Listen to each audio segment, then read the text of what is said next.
and welcome to my channel. If you are new here, thanks so much for sliding through, and if you're coming to return, thanks for coming to kick with your girl once more. You guys, today we are going to be talking all things hair maintenance, hair products to maintain healthy natural hair, you in between braids and your style or whatever the case may be, what to do with your hair in the meantime. We're just going to be talking all things natural, healthy hair growth, the whole jam. So if you are interested in hearing more about that, make sure that you do stay tuned. Don't forget to subscribe before you go. All right.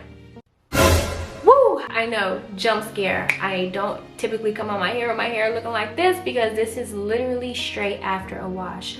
You guys, I just got done washing my hair and shampooing and everything like that. So point of view, let me put you in the mind frame that I'm in right now.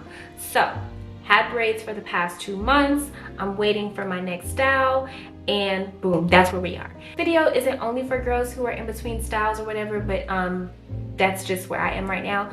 So anyway, when you take your braids out, I know you just got all that gunk out your hair and stuff like that, and you're wondering like, what am I gonna do to my hair? My hair feels super brittle, feels super dry. Like, what am I gonna do in between styles to make sure that I don't break off my hair? Because I mean, what's the point of having a protective style and growing your hair just to take that protective style out and break it all off? So yeah, that's what we're doing today. So yeah, I just got done washing my hair, and I take my hair washing process very, very serious. And the reason being is because that's the only time as a silk press girl when I have time to actually restore moisture to my hair. 90% of the rest of the time of my life, my hair is either straightened, getting blow dried, or something like that. So I do take my time when it comes to washing my hair. You guys are gonna see, like, I really make sure that I take time and the shampoo into my scalp, as well as the conditioner and things like that. And I do like to wash my hair in warmer water, and I do rinse it in colder water. So the shampoo that I use, this is my holy grail go-to. Love it, love its life. Thank you so much, Trader Joe's, for being a thing.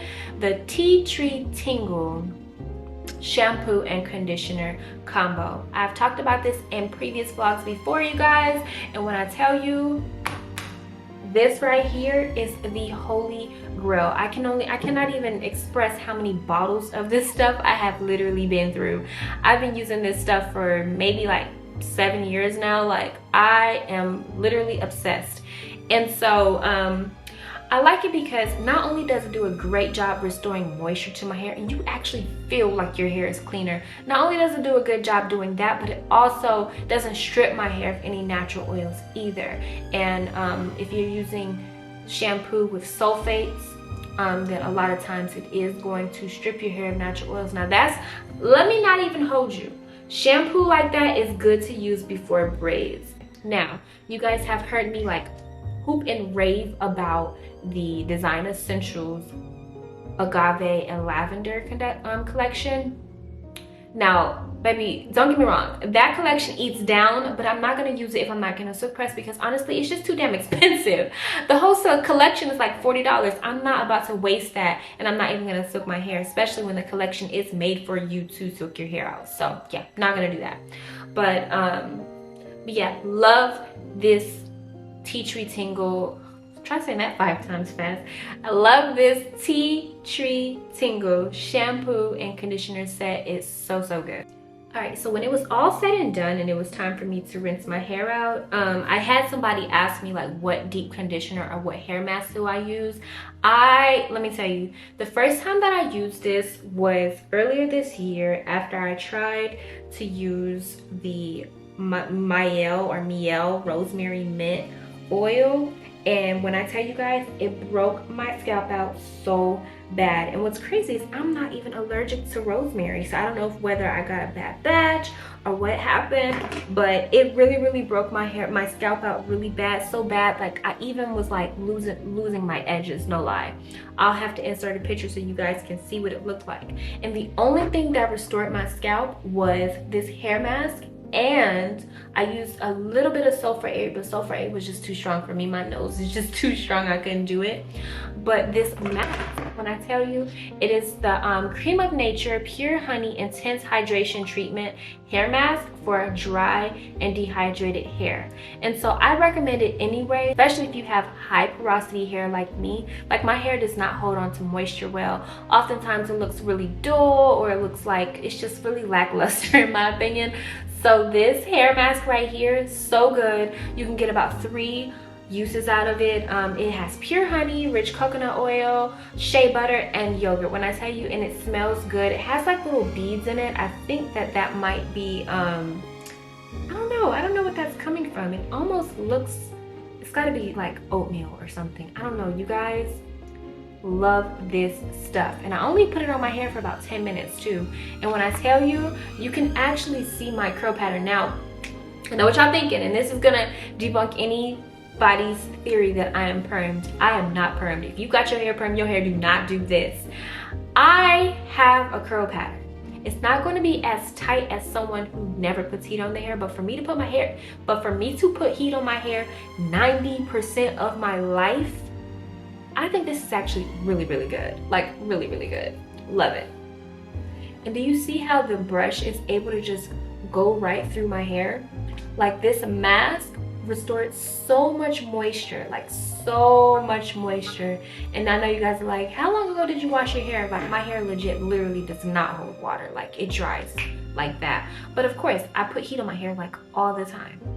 All right, so what you see me doing now is just French braiding my hair, just because I'm in the process of moving. This is actually my last video in this house. I'm not even in my normal spot. I had to go upstairs because this is the only place that doesn't look a complete mess. But yeah, I'm just French braiding my hair just because I don't want it to be in my head. I don't want my hair to be like in my face as I'm like moving and packing and doing all that extraneous activities that I shouldn't even have to be doing.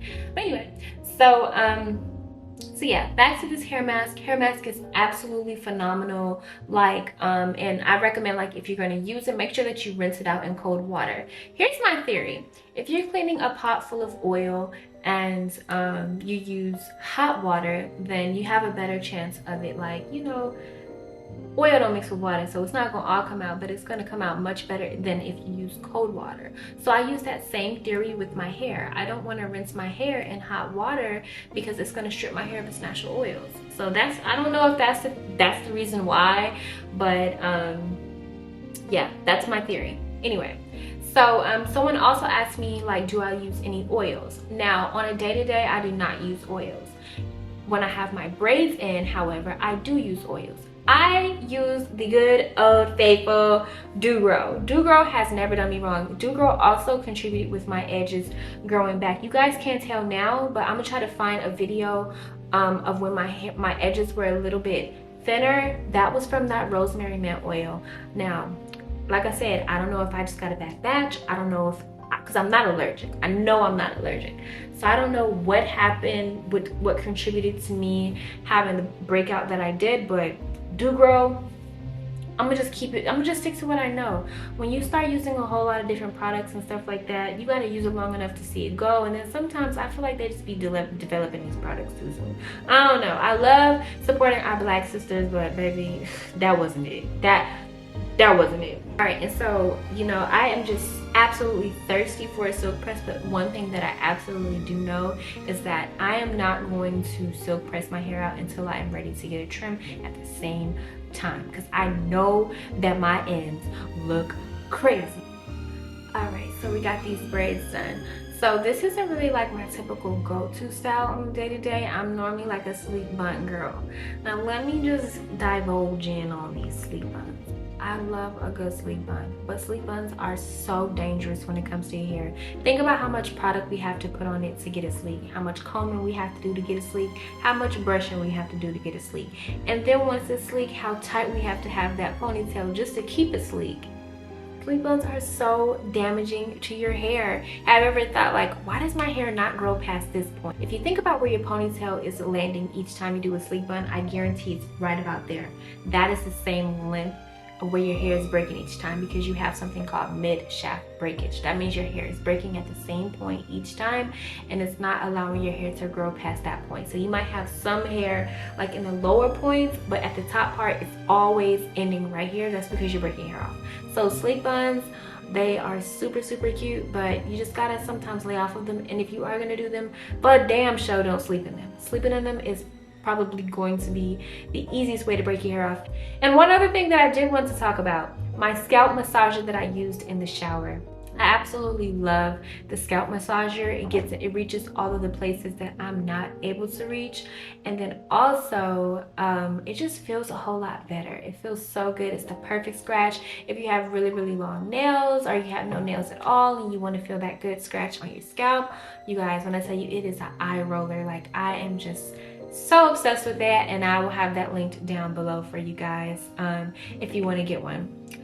But yes, so you guys, I hope that this video was very helpful and giving you guys some ideas on things to do with your hair in the meantime, as well as a way to restore moisture and balance to your natural hair while you're waiting for your next appointment, or even if you're just out here and you see that your hair is feeling a little dry. I hope that this video was very helpful. Make sure that you do take some time and like, comment, and subscribe before you go.